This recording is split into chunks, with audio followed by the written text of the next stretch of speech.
Okay, good afternoon, everybody, and I'd like to welcome you to our webinar on the SME Industrial Decarbonisation Fund. We might get things underway so that we have a bit of time at the end to address any burning questions. So I'd also like to acknowledge my colleague Amelia, who will be here to walk us through the application platform later in the presentation. Please also be aware that this will be recorded and posted on our website after the presentation. And if you do have any questions that need to be addressed during the presentation, please use the Q&A function at the top and we'll get to them at the end. Today, we will walk you through the fund, where you can find more information about the fund, how to get yourself ready to submit an application. Amelia will walk you through the Good Grants platform. And then if we've got time at the end, we'll address some of the questions that are posted by everybody. For those that have not engaged with AMGC before, a little bit about us. We are a not-for-profit industry-led organisation. We represent Australia's manufacturers, specifically small to medium-sized enterprises. Our network, which continues to grow, represents 220,000 employees, approximately 12,000 industry contacts, and 4,400 members. Our work covers everything from co-investment, which you'll learn a bit more about this program today. We also have a national support network, joining manufacturers to manufacturers, and a range of other services. One thing I'd like everybody to walk away from the webinar today is that manufacturing is not a sector, it's a capability. And part of this fund is about addressing those capabilities and how you can look at them within your business and consider decarbonisation technologies to replace fossil fuel processes in your business. So we'll get straight into that now, and we'll begin talking about the fund. So the SME Decarbonisation Fund is about driving industrial electrification, the transition from fossil fuels to electric alternatives. And I'd like to be clear up front that fossil fuels is LNG, LPG, gas, diesel and petrol. There's a distinction that we've had a few inquiries on, and it's those that are using welding in their businesses. Welding gases such as argon and other things are not eligible in this particular round at this stage. But please make it aware to us so that we can make representations on your behalf for a potential follow-on program or other funding elsewhere. This is co-investment beyond hardware.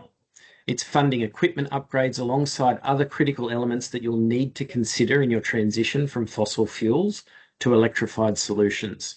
You may need to retrain your workforce. You may need to address compliance and certification issues, but you will also need to share those learnings with other industry peers. The idea of this program is not just to abate emissions, but it's also to help others in industry tackle the transition in a way that helps them not repeat mistakes or learn from others' process along the way. We also wish to use this opportunity to prove impact and viability, and that is part of mandating the clear pathways to commercial profitability. This program is just as important on the emissions side as it is about making your business more profitable, more productive, and more resilient by looking at the processes you use and how they can be electrified to achieve those goals. And it is an SME-focused program. Therefore, anybody under 200 full-time employees with an ABN or an ACN is eligible. The focus areas of this fund. There are three focus areas: surface treatment, process steam, and metals processing, where fossil fuels are used to power that industrial process. And it's a clear distinction. They power the process. You could have a gas boiler, that would be eligible. You could have a gas furnace, that would be eligible. So we need you to consider how these three areas are used and utilised within your business and the process and the capability that you have in those three streams. There's a few things listed there. And again, this will be up on the website at the end, so I won't go through all of them. But there are some interesting electrified solutions out there. which we can get to later on in the presentation. The fund details. It is a $10 million investment fund, which is matched by industry, which brings the total fund to over $20 million. Application envelopes are anywhere between $400,000 and $1 million in eligible project size, meaning the cash contribution from industry needs to be 50% in kind, cash for cash. I'd also like to call out that in the eligibility criteria and the fund guidance, there is reference to 3% commencement fees and a couple of other fees as a result of the fund. This is because AMGC has taken quite a substantive amount of time, close to a year and a half, to negotiate this fund of a fund with our supporting partner, ARENA. ARENA would typically operate these funds at a much higher and larger entity level. So we have spent a lot of time with ARENA to develop this fund specifically for small to medium-sized enterprises. The fund is continuous until fully allocated or until the 31st of December 2027. Average project size or maximum would be 18 months. So the sooner you do your due diligence and get your application in, the more time you'll have to execute the project. Again, just to go over some of the headline eligibility criteria. You need to be an Australian business with an ACN and an ABN and an SME size of 200 employees or less. You need to be registered for tax and GST, and you need to be incorporated and trading in Australia. Now, that's not to say that you cannot, that you'll be excluded if there is an element of foreign ownership, but you will have to disclose that as part of the application process. There is also considerations made to companies that are part of a larger group. And again, you'll have to disclose that. So if you're a small entity of, say, 100 staff, but you're part of a larger conglomerate of companies and they have 1,000 people, we will need to work through that with you, and it will need to be disclosed as part of your application process. As mentioned earlier, the industry contribution is a minimum of $200,000 and a maximum of $500,000. There is some consideration to smaller check sizes, and that would be particularly relevant if your project has significant replicability, as in there are many other participants in industry that could follow your lead. However, as a general rule, we will not be able to fund any projects of eligible spend over $1 million. The activity has to happen in Australia, and the transition has to be from fossil fuels to an electrified solution or something similar that abates all of the gas use or part thereof. Again, in this project, we are about reducing fossil fuel use. We understand that in some processes within industry, a fossil fuel is a critical component or a precursor or a piece of the recipe to achieve your end goal. And so you might only be able to reduce your use by, say, 60 or 70%, because that last 30% is required to achieve the end product. That is understood, and we will work with you as we go through applications in cases like that. You will also need to agree to sign up to share the information that you've learned through the knowledge sharing process as part of the program. And we would also look to have others potentially come and learn from you, and there will also be media activity involved. So please consider this as part of your application, that this is one thing that we will need to do. We do, however, understand that in some cases there might be IP issues, or you might be working for a client that doesn't wish to be disclosed. We can also work with you to work around those things. As said earlier, all projects must be delivered by the 31st of March 2028, and we will require significant evidence around the costs of the project, monies expended, and other elements. And the projects will be funded in a milestone arrangement in arrears. So you need to make sure that you're in a position to fund the project in that first stage, where we then reimburse, and then we move on to milestones 2 and 3. Next slide. Eligible activities. We also also mentioned earlier that with this fund, it's not just CapEx. You need to consider all of the other elements that will go with the project in transitioning from a fossil fuel process to an electrified component. Therefore, the fund, 75% is earmarked for CapEx, And the remaining 25% is earmarked for other elements of the project. And that could be staff training, upskilling, certification and compliance, working with your local council or authorities, and any other professional services or consultants that you might need. We have at the moment an up to 10% cap on professional engaging consultants as part of the project. Again, we can work with you to work out how that best works for your particular project. I've mentioned workforce training. You may even need to consider infrastructure upgrades to your facility, particularly with the energy or electricity supply. Again, we can work through those as a full application and the regulatory compliance. Ineligible projects. It's important here that it's understood from the beginning that we are not going to fund solar panels or battery energy storage systems or anything of those types. This is purely a fund to support the process that you use in your business. Electricity or the other components that you use or transition to will come from the grid or other sources. We are concerned with what that electricity is used for. That's not to say that we won't consider novel technologies in the applications, but I'd strongly encourage you to pick up the phone or send us an email and have a chat to us about what you might be considering. Also, clear from the beginning, we will not consider vehicle fleets, material handling equipment, or other things used. This is purely for the process, not for the logistics element.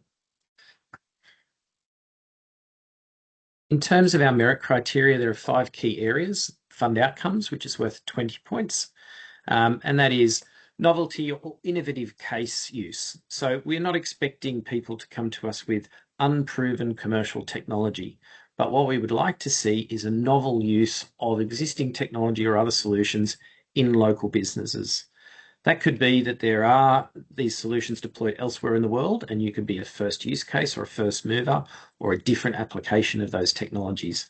It can still be off-the-shelf solutions, but it has to be addressing those core issues at the beginning. Capability and capacity, and this is both your business and your people's ability to manage programs and projects like this. So if you have done co-investment before, or you have tackled transitions like this before, that will all help in your application. Design and compliance, having a clear roadmap, clear timelines, clearly identifying the risk, having a schema and having a solid plan of how you're going to make this happen will also be valuable in your application, as will the financial viability element. So you will need to engage an accountant to get an accountant's declaration. We may and will need to see some of your financial statements to make sure that you can see the project through. And we will agree with you on relevant milestones to break up the project, as I said, to then be an in arrears payment at the successful completion of each milestone. If a project slips, let's just say a piece of equipment is delayed in transit or something else, we will work with you to adjust the milestones and the timeline to ensure that the project is a success. We want to see you succeed just as much as we would like to succeed at delivering this program. So rest assured, this is not a you're late, it's over. We will work with you. And then the final piece is the knowledge sharing, which is crucial in all of this. We want others in industry to see how it's done, to see what best practice is like, in the hope that they can follow in your footsteps later. The fund process is outlined here on the slide. I won't go through it all, but it is pretty straightforward, and you can get access to this document in the funding guidance document that's available on our website. But understand that it is simple and we can move fast, and I'll get to the timings slightly later in the presentation. In fact, I'll get to them now. We would suggest that you allow up to 12 weeks for assessment and return of an application. 12 weeks gives us a little bit of breathing space in that if we have multiple applications arrive at the same time, we can triage them in a timely fashion. If everything aligns and the application is clear and all the information is there and all the supporting evidence is there, it could very well be quicker. But you'll see there that we're not talking about months and years, we're talking about weeks to come back to you. Before you proceed to a full application, if you do have any questions and you wish to run something by us, We are more than happy to receive an email with an overview of what you're proposing to do, and then we can consider that as a team and then come back to you pretty quickly with some feedback. It's best to do that rather than proceed to a full application on the hope that you get it right. We're more than willing to have a conversation with you. Next slide. So getting ready for your application. A few things that you should consider as part of the process. Obviously, we talked about eligibility. Make sure you've got those things ready and in front of you. Projects and processes. So outline a clear project objective. Give us an understanding of the outcomes. In those early stages, we understand that some of the information around your emissions might be hard to find. We'd like to see that you've at least attempted to work with your energy provider or others to understand where you currently stand, and then with your proposed equipment supplier and others to outline what the improvement may be. Also consider in that improvement productivity, the ability for others to repeat what you're doing, quality uplifts, and other things that are also beneficial from transitioning from a fossil fuel process to an electrified solution. And this could be, as an example, you currently use a gas-fired furnace. It takes a long time to heat up steel that you're processing into something else. If you move to induction, does that mean that you have more throughput, that your staff are safer and other things? Outline those things as well. It's important for us to know. Have a solid understanding of your financials and budget. Have a solid understanding of the timeline and the risks associated with that. Not just to the timeline itself, but also to the business and the products that you currently make. And then, as I said, outline the impacts and benefits. If there is a potential impact, call it out. We're happy to understand those as well.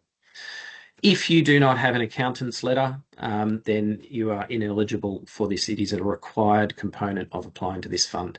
Same with financial statements and solid quotes and specifications from the suppliers and the service providers. As I said, technical calculations are highly recommended. We understand that in those early stages, if you're running ideas past us, they may not be solid data. It might not be available to you. We will need to work through that with you so that we have a baseline from which to compare once you've transitioned the process in the business. If you do have strategic business plans or investor decks or other things that you wish to supply with your application, that's perfectly fine as supporting evidence.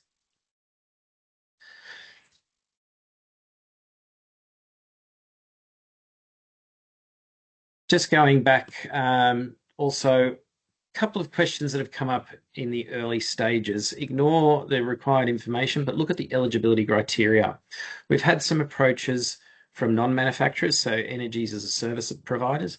They're ineligible. Foreign ownership is not an instant exclusion from the program. We just need to understand how that fits within the business and where you sit in that organisational structure. As a simple rule, we will not fund new facilities. However, if you are moving to a new site and part of that transition across means you will replace an existing gas or other fossil fuel powered appliance or equipment with an electrified solution, like for like, we can have a discussion about those. But you need to prove an existing and past emissions profile and energy use to be able to then transition to show that there has been a benefit to the business. You cannot lease equipment. This has to sit on your balance sheet. Similarly, you need to own the assets. It can't be, and it also can't be third-party funded. As I said, the maximum is $1 million eligible project, so you need to match that. $500,000 in cash. You can't grant stack and you cannot use other funding sources. It needs to be cash. You can reinvent your process.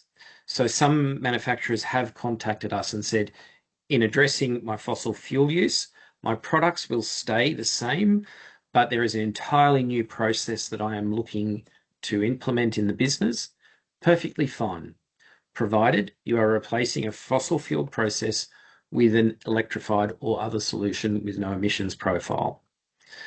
Equipment sourcing, wherever the solution is available to you is fine. If it's an international piece of equipment that's not available here, great.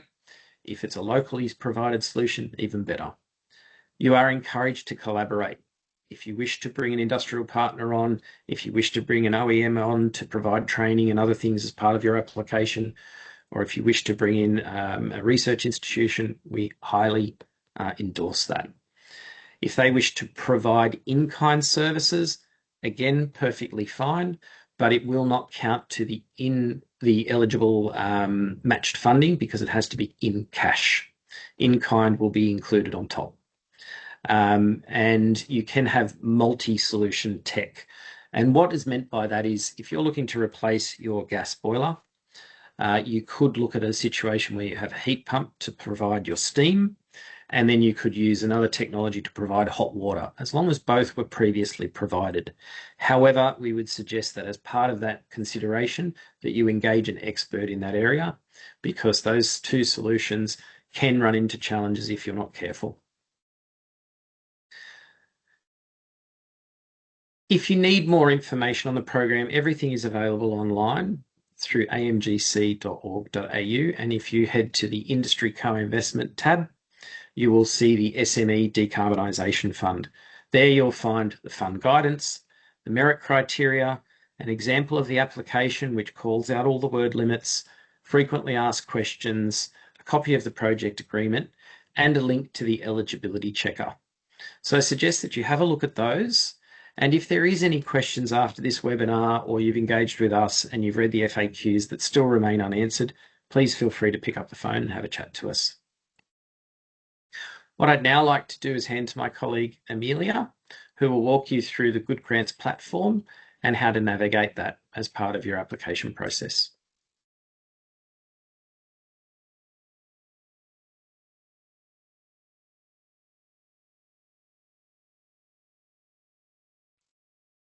Thanks, Tyson. I'm just going to start on the fund's website page because that's where you can find the Good Grants link. So if you scroll down to here, it says how to apply. You can see here it says submit via Good Grants, and you can click there to go to the portal and also on here. So I'll just open that up and walk you through. So if you're a new user, once you enter your email address, it will ask you to register. I've already put in an application, so it's just going to remember me and I will log in. And then this is inside the portal. So this is where you would put through your application. And if you just keep scrolling down, you would either start an application here, or if you were working on a current application, you can click back in here and edit it. So I'll click in and just show you what it looks like once you're inside. When you first start, only the first 3 tabs are available. And this is because you will only get the full application if you are eligible. So you get up to eligibility checker, and if you're eligible, the rest will open. So we start here, and it's just you let us know if you're an AMGC member, because funding is only available to AMGC members. So you can sign up here if not. You put in your ABN and ACN. As Tyson said, funding is only available to Australian registered companies. And you click which focus area you will be focusing on in this project. And you need to check that you will have your letter from your accountant, P&L statements, balance sheet, and any other attachments you want to provide. Then at the bottom, you can hit save and next, or save and close if you want to come back to it. So I'll hit save and next. Then this tab is all just about your organization. So you'll just answer some questions about where you're located, business ownership, website, revenue and company size, and then your contact details. So save and next. And then this is the checker. So these are all just yes and no questions, and you'll just answer this. And then if you are eligible, so when you get to the end, it will say check eligibility. And if you are eligible, it will let you know, and the full application will open up. If you're not, it won't open up and you won't be able to submit an application. Then the next thing is just a bit of a project overview, so we can see how much funding you're seeking, how long the project will take, where the project will be taking place, and a summary of the project. So this has a word limit on this area, and it's probably our biggest word limit. So this is where you would explain a lot about the project. And then the next few tabs address the merit criteria, and it lets you know which merit criteria is being addressed and how many points. So then this is just more the nitty-gritty details of the project, and you just fill that in. Then you will let us know your anticipated reduction in CO2 and anticipated cost savings for the next 12 months by implementing the new process. And then this is the capability and capacity merit criteria, the design, methodology, risk and compliance merit criteria, where you'll have to complete a risk assessment, and then the financial viability merit criteria. So this is where you'll explain the project budget, you'll fill in your milestones, how much of the funding will be going towards each milestone, and if you have any in-kind contributions, you'll include that here as well. And then you will break down each milestone. So milestone 1, you'll put the dates, a summary, and then you'll break down the amount of that milestone by supplier and activity, and you'll enter in all those costs. And you'll keep doing that for all the milestones, and you'll have an option to add another milestone if you need. And then, as Tyson mentioned, knowledge sharing is a part of this fund. So you'll need to say that you're willing to participate and outline some IP that won't be shared if it's confidential. And then we'll go to project collaborators. So this is where you'll put in all the collaborators that will be a part of the project. You just need to put their details, a brief history, and what they'll be doing in the project. And you can add as many as you need. There's a button here to add more. And then the last tab is attachments. So this is where you'll put in your letter from your accountant, your profit and loss statements, balance sheets, and anything else that will help aid your application or that you want to include. You can upload as many documents, and we accept image or PDF files. And then down here, there will be a submit application. I will stop sharing.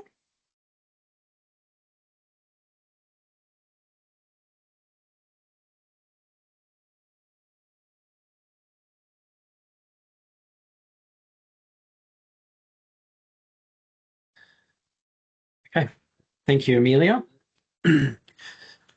So what we'll now do is we'll head to some Q&A, and we have had quite a few questions as we're following the launch of the program. Please note that there is a full Q&A document on the AMGC website, and we understand that some of these solutions will be complex. We understand that we can't have an answer to everything in our FAQ document. So please feel free to raise any of those now in this forum, or you will be sent a post-webinar form where you can pose any questions direct to us. Also call me, or you can submit something via our website. So just a few things that have been asked already on screen. Andrew Thornton, you asked about the 25% split and 75% for CapEx. Look, we understand that some people will not meet 25%. They've got a good understanding of what it is they need to do. They've got an in-house team that can deliver against it.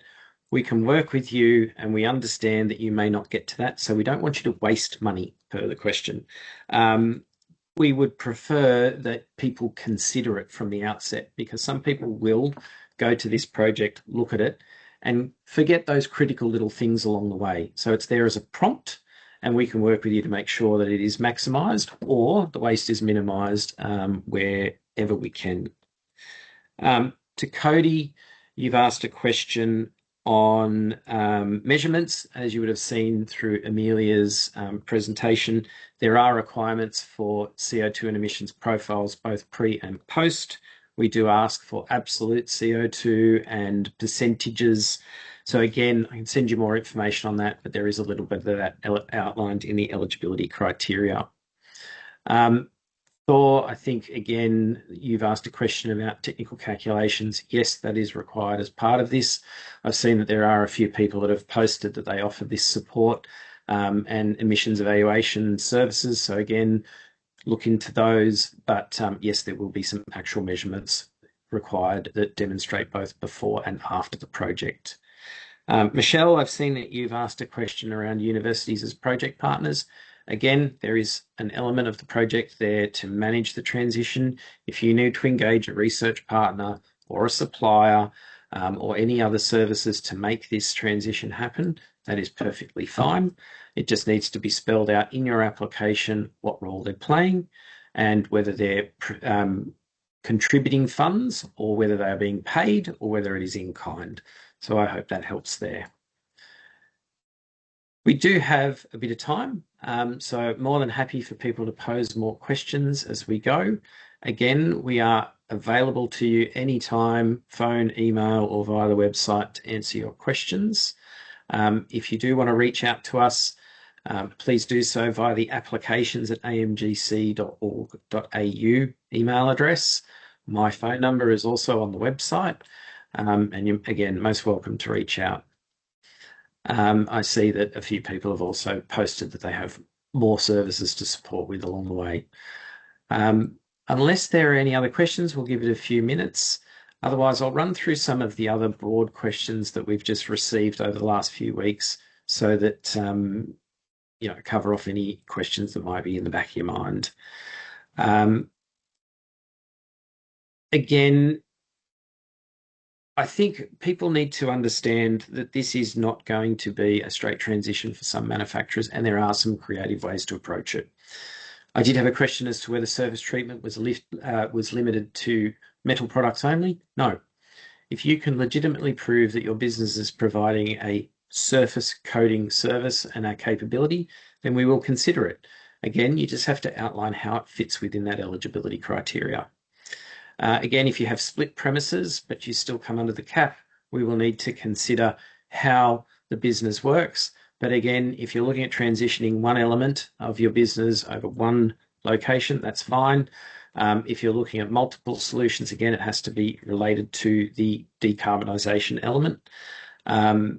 If you are looking at proposing a waste solution, so again, as part of your business, you have polymer offcuts that get melted down and turned into something else, and it's currently done by a gas-generated heat source. If it's done on site, no problem. If it's sent to a third party for processing, the third party would need to be the lead applicant.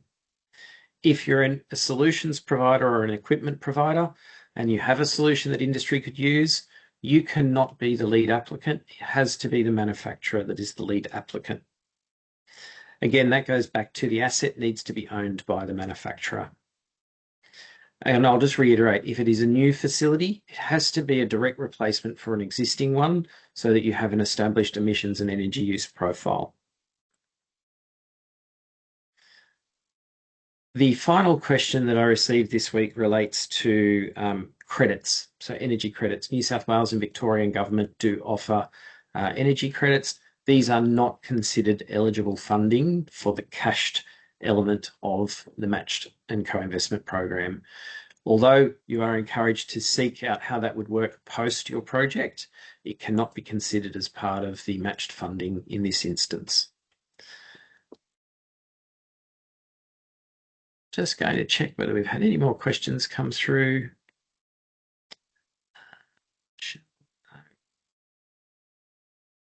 I've just had a question. Do you have to be an AMGC member, and does it cost in order to apply for the fund? No. We would encourage you to be a member because that will allow you to stay up to date with progress of the fund, how much is remaining, other interesting applicants and the solutions, but you do not have to be a member, and there is no cost to enter the program. So I'd like to make that clear, there is no cost. Jennifer just put her hand up, but we'll just wait to see if she posts a question in the chat or the Q&A. Again, this is a national program, so it's not limited to jurisdiction or region. We will be travelling around and are more than happy to meet with any manufacturer that wishes to invite us in to talk about their program. Again, just reach out and get in touch with us. I think, unless there are any other queries, looking forward to helping. No, we will stay online for a few more minutes. I hope that this has given you a brief introduction to the program. Understand that the AMGC team is here to help you in the whole process, and we look forward to working with you to make your businesses more productive or resilient, and again, lead the way in the charge to transitioning to electrified solutions. So thank you, and we look forward to hearing more from you in the near future.